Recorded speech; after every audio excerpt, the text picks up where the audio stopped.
Israel के लिए ground operation उतना आसान भी नहीं है। आप खुद सोचिए, हवाई हमलों से तबाही के बाद इजराइल की सेना पूरी ताकत के साथ गाजा में घुसी। पिछले 2 हफ्तों से आमने सामने की लड़ाई चल रही है, लेकिन अब तक कोई इस जंग का पुख्ता परिणाम नहीं दिखाई दे रहा, जबकि इजराइल को दुनिया के बड़े बड़े मुल्कों से मदद मिल रही है। खबर है कि गाजा में ब्रिटेन की सेना उतर सकती है। अब आपको बताते हैं कि ब्रिटिश सेना का क्या प्लान है और ब्रिटिश सैनिक गाजा में किस तरीके के ऑपरेशन को अंजाम देंगे। ब्रिटिश सैनिक का पहला मकसद है हमास की कैद से मौजूद ब्रिटिश नागरिकों को सकुशल बचाना।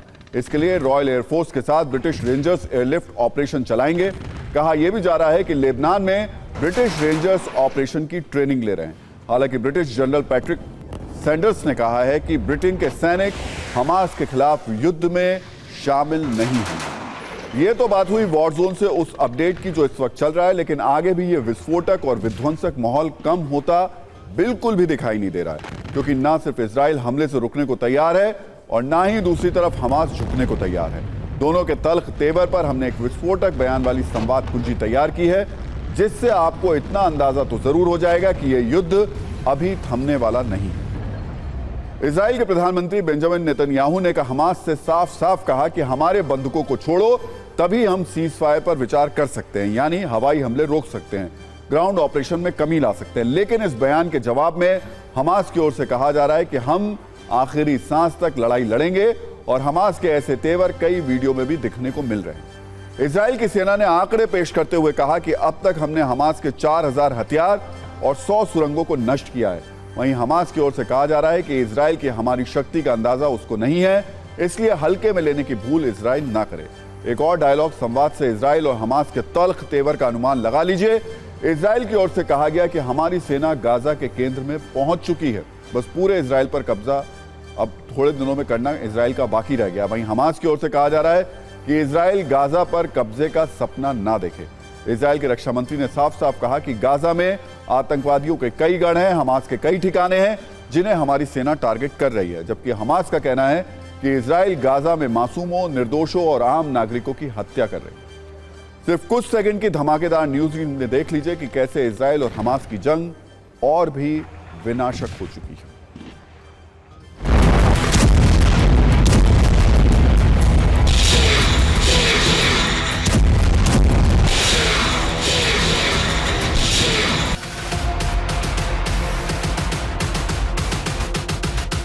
אני מדגיש, אין כניסת דלק, אין כניסת פועלים, ולא תהיה הפסקת אש ללא שחרור חטופינו.